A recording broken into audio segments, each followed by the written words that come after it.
Agora é tempo de conversarmos com o advogado Marco Bihan sobre os direitos de autor. Marco, muito boa tarde, muito bem-vindo. Temos novo look. É por causa da súbia, não é? Mas para estás manter-me muito quente. bem. Fico eu com inveja, não é?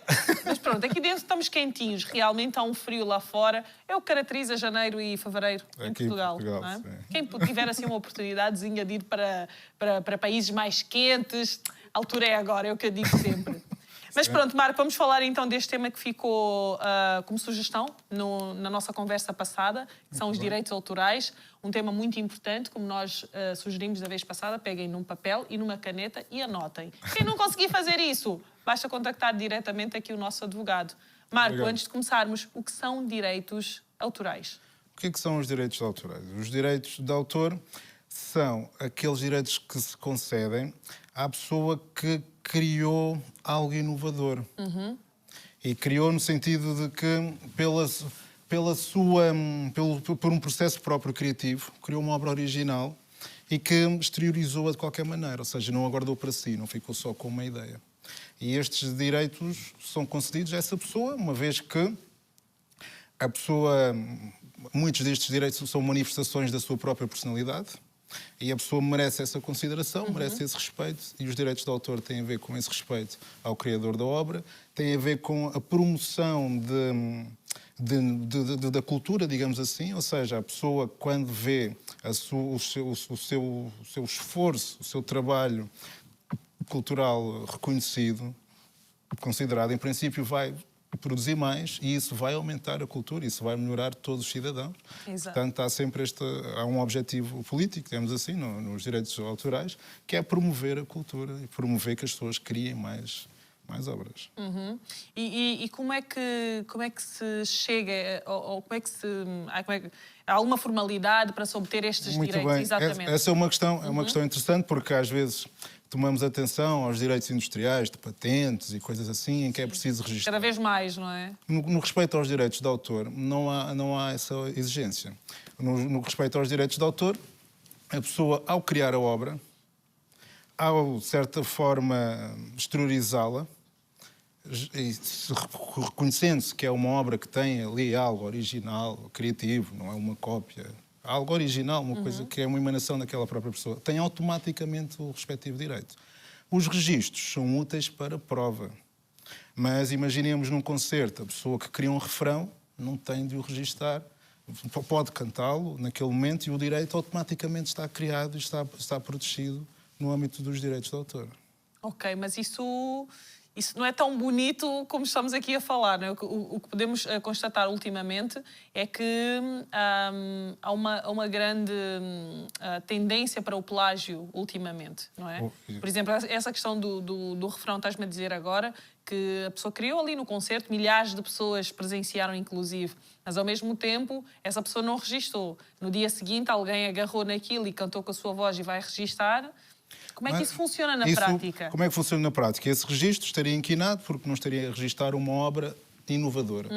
Porquê? Porque há provas de que já tinha acontecido pela pessoa anterior, não é? E, portanto, anulava-se esse eventual registro, porque os registros são essencialmente para o Estado poder provar, porque às vezes há muitos direitos de autor que não têm dono. E o registro ajuda a encontrar, às vezes, os respectivos donos, quando são as obras utilizadas e não se sabe quem é o dono. Estes registros públicos ajudam para isso. O registro não serve como prova do direito de autor. O que prova como direito de autor, olha, esse público, eles viram, enquanto eu estava ali a cantar, de repente surgiu-me isto e nunca tinha havido isto anteriormente. Ok. E eles são a prova de que o criador foi aquele e não o segundo. O plágio implica que é preciso respeitar ao original. Portanto, o original já está protegido, por isso é que se condena o plágio. Ok. E no caso, por exemplo, dos escritores, há muita essa questão de a pessoa tem um manuscrito, envia para uma editora, não é, para avaliação de uma ou várias editoras, que infelizmente é o que acaba por acontecer para aquelas pessoas que estão a começar, acabam por enviar para várias editoras. E depois acaba por ver a sua obra publicada, isto como é que funciona, como é que a pessoa vai Muito provar. bem, os direitos de autor protegem essa pessoa. A questão da prova é importante. A pessoa tem de garantir alguns meios de poder provar que é ela a criadora daquela obra. Não é? Mas ela já os tem. Quando os envia, não transmite nenhum dos respectivos direitos, nenhum dos direitos de autor. O autor tem direitos associados. O direito de autor significa que eu devo ser identificado como autor. Não podem omitir que sou eu o autor, não podem usar isto sem a minha autorização e sem me respeitar como autor daquela obra. Tenho o direito até de tirar aquilo de circulação, se aparecer, posso retirar. Tenho o direito de... Isto são direitos, mesmo se transmitir alguns dos direitos de reprodução, por exemplo. Eu mantenho estes enquanto autor. De proibir que deformem a minha obra, que alterem, modifiquem. E isso, um autor que envia para várias editoras para um eventual contrato a obra que criou, ele está protegido. E não pode deixar que a sua obra apareça de uma forma... São editoras que não merecem respeito e devem ser censuradas, devem ser tiradas fora do mercado, e o Estado deve atuar pela justiça, reprimindo-as, não podem fazer isso. Porque isso inibe muita gente de criar obras e procurar editores.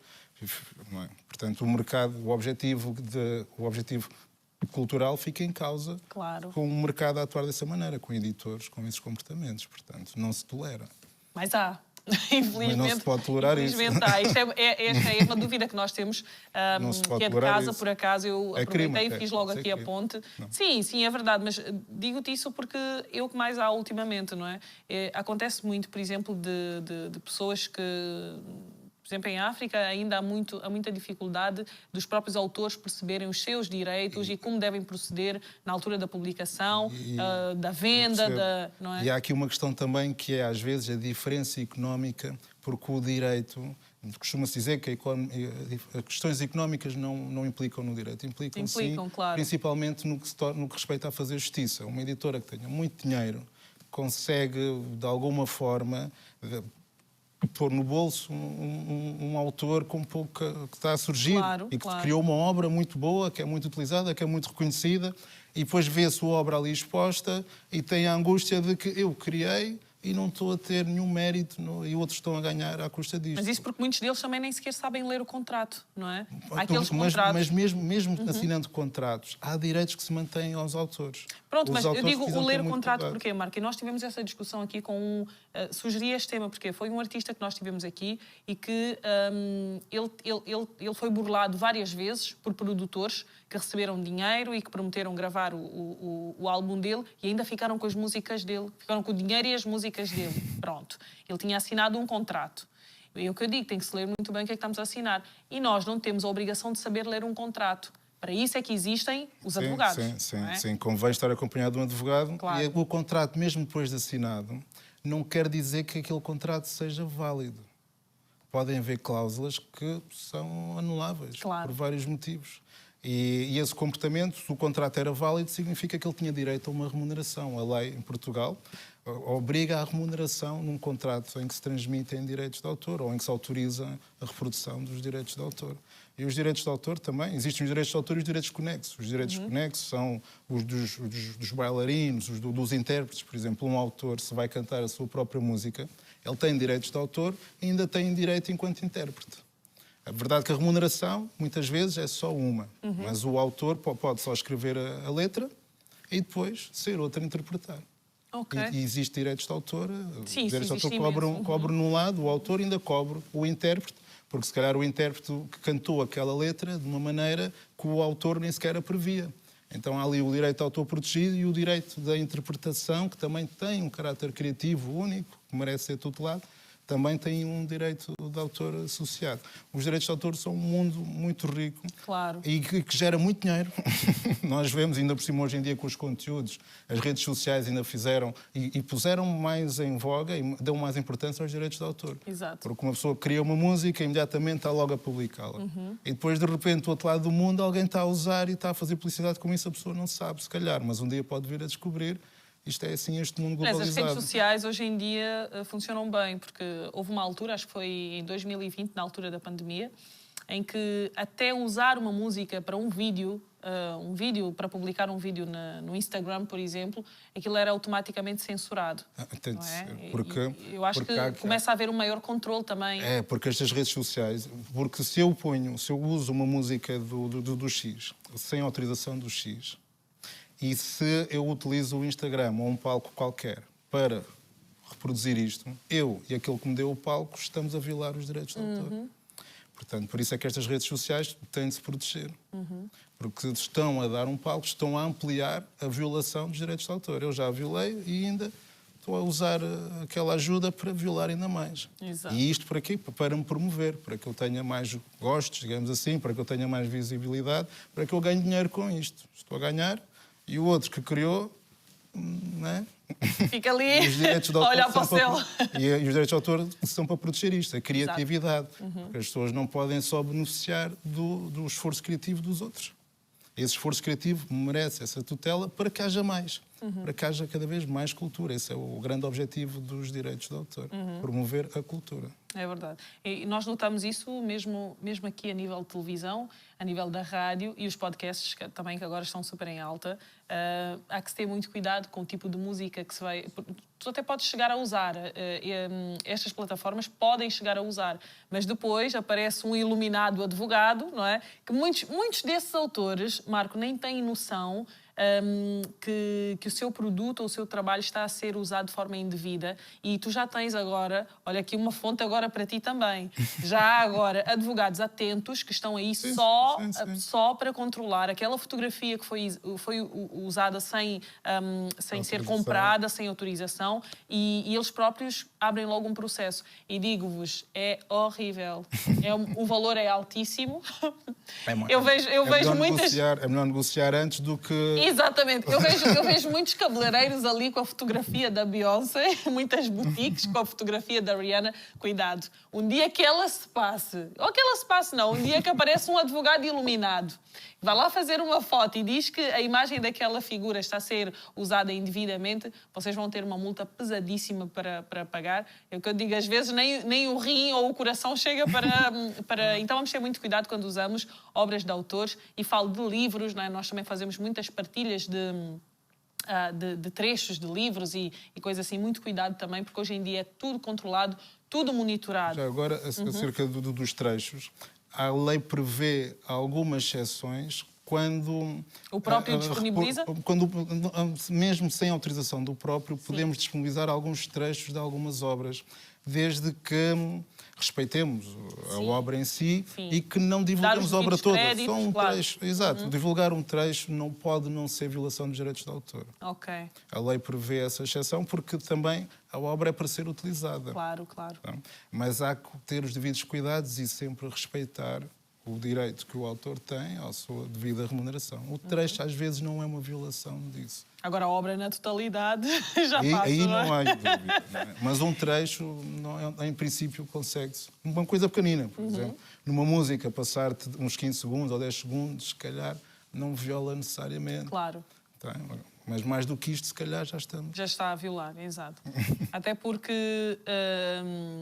há também aquela questão de não, o cantor é meu amigo, ele autorizou-me a passar. Atenção que os direitos podem não ser só do artista. Também. É? Já envolve O produtor também tem direitos de autor. Já envolve, se calhar, o agente também tem ali uma... E há aqui uma questão que é os direitos de autor só podem ser transmitidos. A transmissão, porque uma coisa é a autorização e a autorização também exige alguma formalidade, convém que seja escrito, mas a autorização pode não ser... O problema tem que ver com a prova.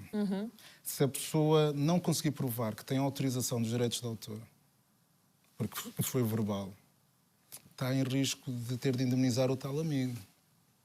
O amigo diz: tu podes tocar onde tu quiseres. Pois, o que ele diz. Mas depois desdiz. Ou então o amigo tinha um agente e o agente é que geria isto e o agente não gostou muito que tivesse a obra a ser transmitida. Claro.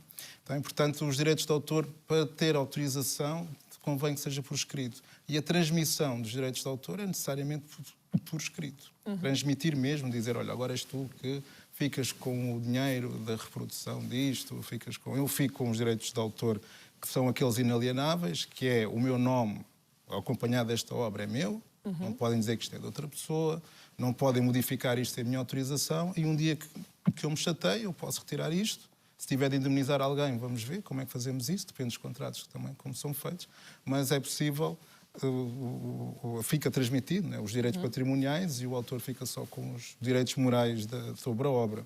E este que beneficia dos direitos patrimoniais, convém que isto esteja escrito, e a lei obriga mesmo a que esteja escrito, e a prova é indispensável, porque senão um dia o autor diz, não, eu não transmiti nada, ou então eu só transmiti uma coisa, não transmiti tudo, foi só a título provisório, não foi a título definitivo. Portanto, convém, para as partes estarem garantidas, isto estar bem esclarecido num contrato escrito. Pronto, contrato. Não é vídeo nem fotografia, contrato. Porque são muitos os tribunais e juízes que não usam estes vídeos e fotografias como provas, por exemplo. Não é? Não, mas isso não, a vídeo e fotografia não é uma prova suficiente do conteúdo de um contrato. Okay. Para dizer, era a título definitivo.